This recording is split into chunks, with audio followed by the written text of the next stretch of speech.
وہ خوش نصیب حضرات جن کی قبر میں حضور اقدس صلی اللہ علیہ وسلم بن نفس نفیس اترے اور ان حضرات کو خصوصی اعزاز بخشا۔ ان میں سے 5 یہ ہے: نمبر 1، ام المؤمنین حضرت بی بی خدیجہ رضی اللہ تعالی عنہا۔ نمبر 2، حضرت بی بی خدیجہ کے ایک صاحبزادے۔ نمبر 3، حضرت بی بی عائشہ صدیقہ رضی اللہ تعالی عنہا کی والدہ حضرت ام رومان۔ نمبر 4، حضرت علی رضی اللہ تعالی عنہ کی والدہ حضرت فاطمہ بنت اسد۔ نمبر 5، حضرت عبداللہ رضی اللہ تعالی عنہ جن کا لقب ذوالبجادین یعنی دو چادروں والا ہے۔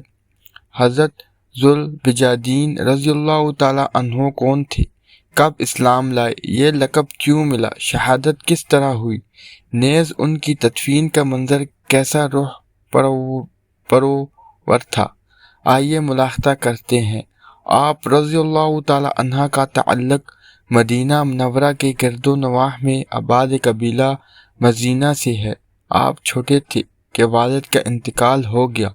والد نے وراثت میں کوئی مال نہیں چھوڑا۔ چاچا مالدار تھا، لہٰذا اس نے آپ کی کفالت اور پرورش کی، یہاں تک کہ آپ بھی مالدار ہو گئے۔ حضور نبی کریم صلی اللہ علیہ وسلم ہجرت کر کے مدینہ تشریف لائے تو آپ کا دل دین اسلام میں دلچسپی لینے لگا، لیکن چچا کی وجہ سے قبول اسلام کی طاقت نہ تھی، یہاں تک کہ کئی سال گزر گئے۔ نبی کریم صلی اللہ علیہ وسلم 8 ہجری میں فتح مکہ کے بعد مدینہ واپس ہوئے تو آپ نے چچا سے کہا، میں نے تمہارے اسلام لانے کا انتظار کیا، لیکن میرا خیال ہے کہ تم محمد عربی صلی اللہ علیہ وسلم کی خدمت میں حاضری نہیں دو گے، مجھے اسلام لانے کی اجازت دے دو۔ اس نے کہا، اگر تم نے اسلام قبول کیا تو میں تم سے اپنی دی ہوئی ہر چیز چھین لوں گا، یہاں تک کہ کپڑے بھی چھین لوں گا۔ آپ نے فرمایا، میں اسلام قبول کرنے لگا ہوں، میں جھوٹے معبودوں کی عبادت چھوڑتا ہوں، میرا سب کچھ لے لو۔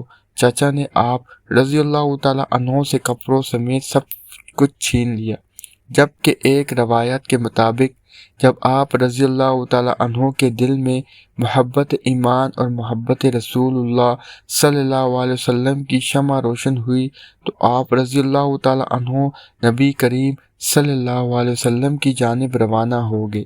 آپ کی والدہ اپنی قوم کے پاس گئی اور کہنے لگی، میرا بیٹا محمد صلی اللہ علیہ وسلم کی جانب چل پڑا ہے، اس کے پیچھے جاؤ اور اسے واپس لے آؤ۔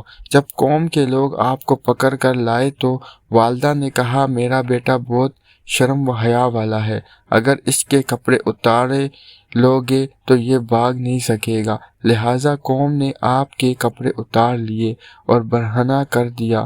آپ ایک کمرے میں بیٹھ گئے اور کھانے پینے سے انکار کر دیا۔ والدہ یہ دیکھ کر قوم کے پاس گئی اور کہا، میرے بیٹے نے قسم کھا لی ہے کہ جب تک وہ حضرت محمد صلی اللہ علیہ وسلم کے پاس نہیں پہنچے گا نہ کچھ کھائے گا نہ پیے گا، تم لوگ اس کے کپڑے دے دو، مجھے ڈر ہے کہ کہیں میرا بیٹا مر نہ جائے۔ لیکن قوم نے کپڑے دینے سے انکار کر دیا۔ پھر والدہ نے اپنی چادر کے 2 حصے کر کے ایک حصے میں بٹن لگا دیے جیسے آپ نے اوڑھ لیا، جبکہ دوسرے حصے کو آپ کے سر کے اوپر ڈال دیا اور کہا، جاؤ چلے جاؤ۔ آپ رضی اللہ تعالی عنہ سحر کے وقت مدینہ منورہ پہنچے اور مسجد نبوی تشریف میں ٹھہرے۔ جب نبی کریم صلی اللہ علیہ وسلم نماز کے لیے تشریف لائے اور نظر مبارک آپ رضی اللہ تعالی عنہ پر پڑی تو فرمایا، تم کون ہو؟ عرض کی، میرا نام عبدالعزیٰ ہے، میں فقیر اور مسافر ہوں، آپ کی محبت میں گرفتار ہوں، آپ کی صحبت میں رہنا چاہتا ہوں۔ ارشاد فرمایا، تمہارا نام عبداللہ اور تمہارا لقب ذوالبجادین ہے، ہمارے گھر کے قریب ہمارے پاس رہا کرو۔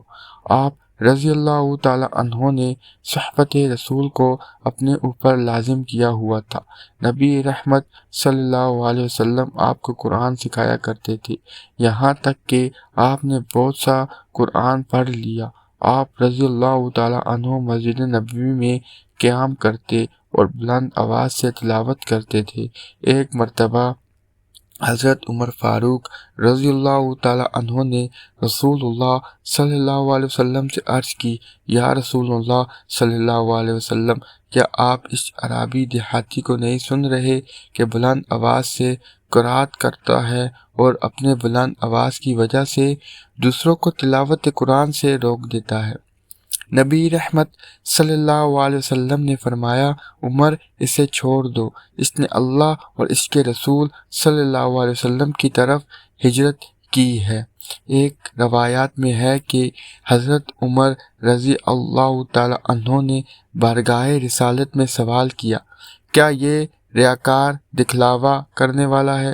ارشاد فرمایا، تم اسے چھوڑ دو، یہ اوہین ہے، یعنی گریہ وزاری کرنے والوں میں سے ہے۔ سن 9 ہجری ماہ رجب میں حضور اکرم صلی اللہ علیہ وسلم جنگ تبوک کے لیے روانہ ہوئے تو آپ بھی مجاہدین میں شامل ہو کر چل پڑے اور حضور اکرم صلی اللہ علیہ وسلم سے درخواست کی، یا رسول اللہ صلی اللہ علیہ وسلم، دعا فرمائیے کہ مجھے شہادت نصیب ہو۔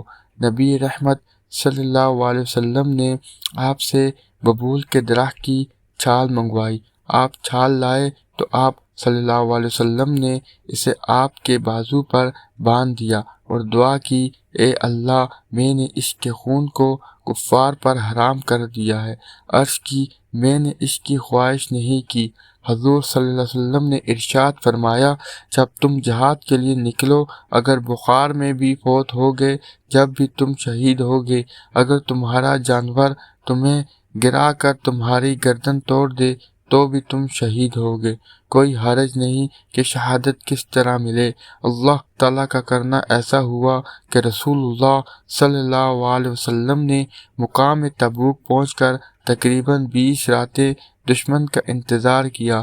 وہیں حضرت ذوالبجادین رضی اللہ تعالی عنہ کو بخار چڑھا اور اپنے خالق حقیقی سے جا ملے۔ حضرت بلال بن حارث مزنی رضی اللہ تعالی عنہ کا بیان ہے کہ یہ رات کا وقت تھا، میں نے دیکھا کہ مؤذن رسول حضرت بلال رضی اللہ تعالی عنہ ہاتھ میں چراغ لیے ہیں اور نبی کریم صلی اللہ علیہ وسلم کے بالنفس نفیس ان کی قبر میں تشریف فرما ہے۔ حضرت ابوبکر صدیق و حضرت عمر فاروق رضی اللہ عنہم ان کو قبر میں اتار رہے ہیں۔ حضور اکرم صلی اللہ علیہ وسلم ارشاد فرما رہے ہیں، اپنے بھائی کو عزت کے ساتھ لاؤ۔